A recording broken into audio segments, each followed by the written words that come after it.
one of the more challenging things nowadays. I mean, think about what we've been through here in our country. We had a tech crash, 10 years ago. Then we had 9/11, and then we had a real estate bubble that crashed, and then a financial panic. And now we have government gridlock. If you think about what everyone's been through over the last 10 or 15 years, people aren't feeling that optimistic from what I see. But you really need to look and look at what you can be optimistic about. The world is moving forward. There are opportunities. There's dynamic changes going on globally, and to be too cynical and to just have a dire outlook and put your money under the mattress is not what you should be doing. You won't succeed with your finances if you don't look for things to be positive about, and they're out there. One of the things that the retired community that we live in there's a lot of retirees around here, and one of the things they face is the temptation to help, like let's say a grandson or even a son who's got an entrepreneurial idea, and they say, you know what, I know you've got a few dollars put away, and I promise you I'll pay it back, and is there any way you can invest in my idea? That's probably sometimes going to work, sometimes not going to work. So there's no blanket statement, I would think, that you could make. But what are your thoughts on that in general? Well, I think, and it's hard to say no to a family member, right? Particularly if it's a grandchild. I mean, you really want to help them out, but you have to look at how it will impact your lifestyle, how much money you plan to help them out with, and pretty much ensure that if all that money goes down the tube, you're still going to be okay. If that money that you're giving away really is going to jeopardize your lifestyle in retirement, you probably shouldn't do it, because you really just have to factor that money might go away. Yeah. Go ahead. Well, I just wanted to just one last thing about that. Is that what you mean when you say about be careful about your emotional decisions or your emotional temptations? Yeah, that factors in there, definitely. Where your emotions really can get you, and the research over decades has consistently shown this, that as human beings, our emotions work against us with our investments and our wealth. Yeah, I bet they do. It shows up most clearly with your investment accounts, with your liquid financial investments in the markets. People get too excited and too optimistic about things that have performed very well and are now very expensive, and they tend to buy more of that stuff in their portfolio. But we know everything goes through cycles, and then when prices come down, people start to panic. They want to sell things when they're on sale, and that's what really cuts your rates of return over time. Sometimes people think that they can't invest money unless they have large sums of money, but to get those large sums, they need to save, and then they might thwart themselves by saying, well, I can't put away large amounts every week, so I'm not going to put away any at all. How do you get them to put away just a few dollars every week? You got to pay yourself first. It's part of your budget. You have to make it part of your budget. You pay yourself, like whether it's 10%, 15%, carve that out. If you have a 401k, that's a great vehicle to systematically put the money through with your employer pre-tax. The amount of money you put away every month does not prevent you from investing it properly. There are investment vehicles out there that can diversify those monies at very low dollar amounts. So the important thing is putting money away. Time works in your favor. If you're just starting out in your career, you're just out of college, you're 25, if you put away X amount of money for 10 years, and then your friend doesn't do anything, and then when your friend is 35, they start putting away the same amount of money every month for the rest of your life, you're going to have more money because you started earlier. Sure will. Time Yeah, absolutely. And another scenario we see around here, I don't know if in Boca Raton you would, because I get the feeling Boca Raton might be a higher rent district than Ocala. But what we have here, an amazing circumstance, and both Robin and I are originally from the North, and so I know that the houses on Long Island where I moved from are modest houses, but still worth $1 million. Yeah. And so sometimes they will sell their $1 million home, come down here to Ocala, get a $250,000 home, pay cash for it, and maybe they were living, very modestly up on Long Island, but now they've got $750,000 in the bank. Yeah. And all of a sudden they feel like, whoa, they've never had this before. So again, that could be evaporated instantly. I mean, somebody could go through that quicker than they realize. And I know that, you guys in the financial advisor world, I mean, you're kind of like in the same category as lawyers. It's unfair, but you get picked on a lot. But I know from interviewing lawyers, and I know from interviewing financial advisors, that it's the same thing as mechanics. I mean, there are good ones and there are not so good ones. Oh, sure, yeah. You really need to seek out someone. By referral is a good way to find a good advisor, but you need to meet with some people, interview 2 or 3 at least. Find someone who you really can trust, that you'll talk to, that you like to communicate with, and build a good relationship, because it can really benefit you over time. But I would imagine, just to go back to my example that I kind of pulled it out of my hat, but somebody who does have that $750,000 in the bank, who says to his son still living up north, I'm gonna go see a financial advisor because I'm uncomfortable with this much money. And the son might say, "Oh God, don't trust anybody. Just keep it in the bank." But my thought is, like you say, you have to find somebody you can trust. It's not easy, but there's got to be a way. I guess by word of mouth, maybe. What do you think? I do think, as I said, I think asking for a referral from someone who's worked with someone that they're happy with. But there are most advisors that I run across really are trying to help their clients. They really are. But it is better to seek out and find someone that's decent, even, maybe not the best ever, but decent. You'll still do better than if you just put your money under the mattress. You make nothing if you put your money in the bank right now, unfortunately. Sometimes people play the stock market like they play the horses when they go to bet on the Triple Crown winners. They look at the names of the stock market, or something like that, and then they'll pick a stock just because. Is that a good idea, or should it, should they just seek out someone? I know that's the fun part. That's not it is the fun part, correct? But you need to realize it's just fun. It's entertainment almost, just like going to the track or whatever. It's doing it that way. So it doesn't mean that you can't do that. It's because it is fun. It brings you benefit and enjoyment. But limit it. I have a rule of thumb: limit it to 10% or less of your total investment portfolio. That way, if you mess it up, which given our emotions, you probably will. That 10%, not doing well is not going to impact your life necessarily. But to do that, to take that trading or speculative type strategy with your serious wealth is not a good idea. The book that we're talking about is written by our guest. Our guest is Matthew T. Shafer. He's in Boca Raton right now. The book is called The Future of Your Wealth. So tell us a little bit about yourself. Where did you start out, and where are you now, and how did you get there? Well, I've been practicing as a financial advisor since the mid-'90s, and my family's been doing this for 3 generations. So I was fortunate enough to sort of get a head start in learning about the business. But what I've seen over the last, say, 10 to 15 years is a significant shift in the investment environment, and that's the reason I wrote the book. Is I wanted to get the word out to people how the world really is changing. It's different, and things you need to be doing that maybe you haven't been. Old ways of managing wealth are not working as well anymore because of how the world is changing, and the world has just gotten so complex. You really need a team of advisors to keep you out of trouble, and then how to look. What's out there to be positive about. What's out there? Where's the growth going to come from? What should you be looking for?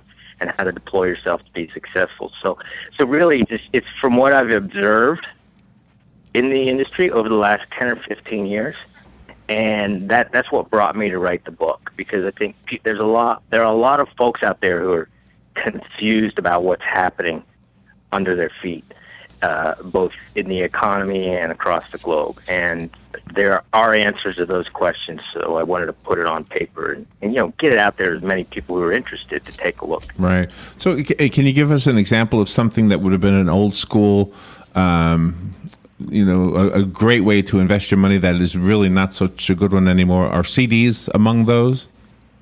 Well, CDs don't work right now because you know how low interest rates are. Interest rates are artificially depressed, so CDs don't offer much of a return, but that's a good example of what's changing. Interest rates have been falling for over 30 years. If you remember back in the early 80s, you could get double digits on your CDs and your cash in the bank, right? Mm-hmm. I remember now that. so now it's next to zero. So the environment over the last 30 years of falling interest rates has been a tailwind for bonds and CDs. As rates come down, your prices go up. So going forward, are we going to have another 30 years of falling interest rates? Is that going to be the environment we'll be dealing with our investments? I don't think so. When they're zero, they probably will drift back up to normal. So that cycle of falling interest rates, we're probably near a cycle of rising interest rates. And those two environments affect investments differently. So that's one thing that has shifted. As far as an old technique that is rusty, in my opinion, is that I don't want to get too technical, but there's a model called modern portfolio theory. It's a bunch of math about how to mix assets together and get a diversified asset allocation. Okay, and we've been using it in the investment industry for a couple of decades. Well, there are some limitations to that theory. We saw the results of those limitations, particularly in the financial crisis. Assets acted differently than that model predicted. So where are the limitations with that model, and where can you enhance and add to it? And there are ways I believe that you can add to and make up for some of the limitations of this model. It's a useful model, but it only does so much. When a person is going to invest their money and they're looking at the stock market, Standard & Poor's and everything like that, should we also be looking at what the markets are doing overseas, like the European market or over in Japan, before money's invested? Or do they not affect each other? No, they do. I make that point very well. That's one of the ways the world is changing, is markets are no longer as isolated as they used to be. So with global integration and 3 billion people are connected to the internet, that connects all these markets globally. So you really have to approach things from a global perspective and seek out opportunities wherever they lie. So can you help us understand what this whole Bitcoin thing is? What is that? What is that Bitcoin thing? I still do not understand it completely. The one part of it that I don't understand is how the coins or credits are created by these computer systems, and that's where I think the missing link is. So a currency is not going to be stable, and there's not going to be much faith in it unless there's a limit to how much can be produced, right? You would think, yeah, that makes sense to me, yeah. Yeah, because you want to, if you're going to hold your wealth in a currency, you want to make sure somebody down the street's not printing a bunch of their own for free, right? Right, so right. That's the part of Bitcoin that I don't quite understand. But probably we will see in the future where there are global currencies that are in electronic format only. I'm not sure Bitcoin is it.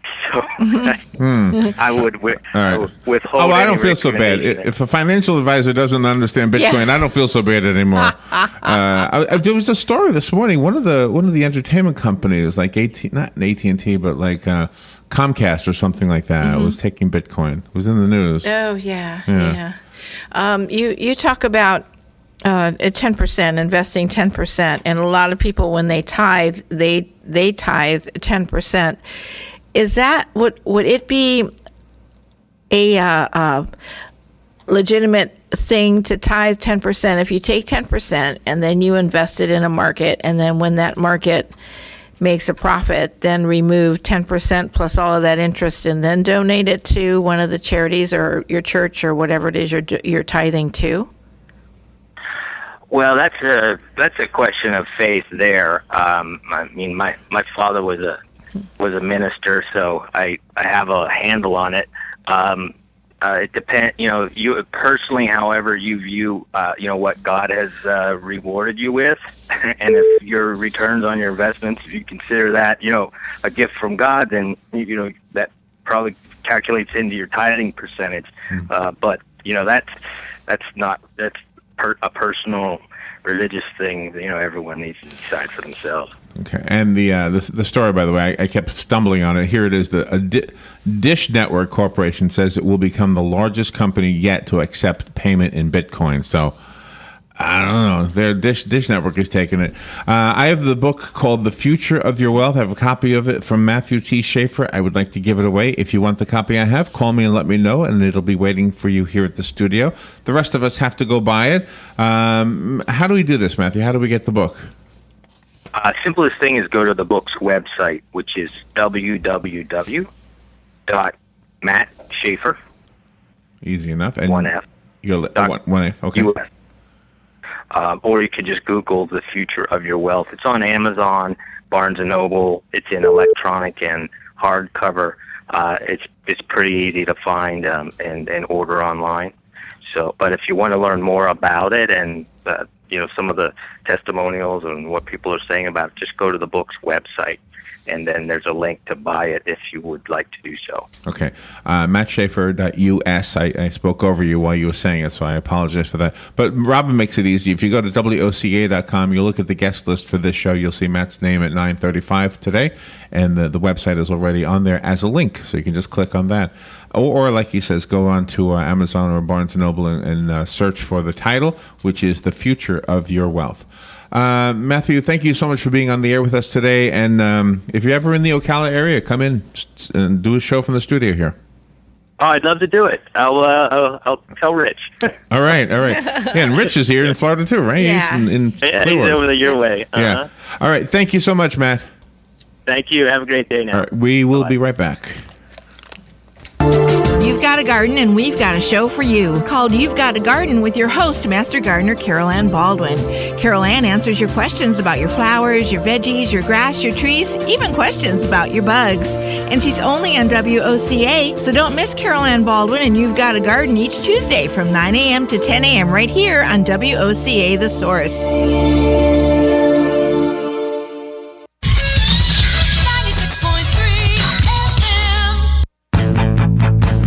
Earn an income and regain your health. My name is Dave. I've been a type 2 diabetic for about 20 years. Before I was introduced to the product, my sugar was running in the 200s. Now it's anywhere between 80 and 100, and I earn $500 to $1,000 a month. I lowered my cholesterol 100 points. Because I shared with other people, I've been able to be a stay-at-home mom. I've earned over $100,000 a year, and I've been able to travel the world with this company. I am very excited. I'm Paul. I had a son with 60 food allergies, and he's done wonderful. I got laid off after a 24-year career. We started working this full-time. Within a year and a half, we had $4,000 or $5,000 profit every month. Recently, we had 1 month that went over $12,000. We love this company.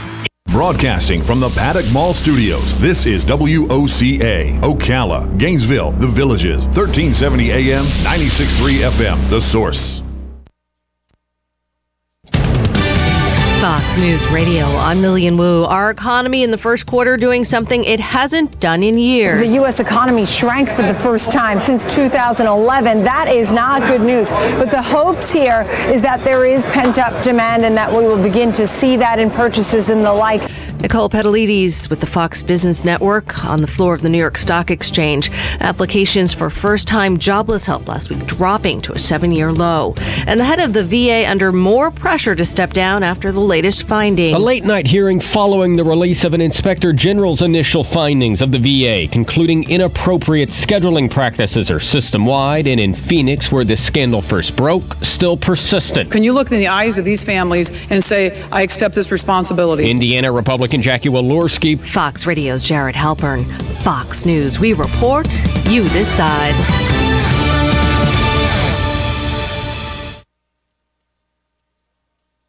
There is something about the road that beckons, that invites us to pack up the family and leave the world behind. And there is something about an industry-leading unlimited mileage warranty on a certified pre-owned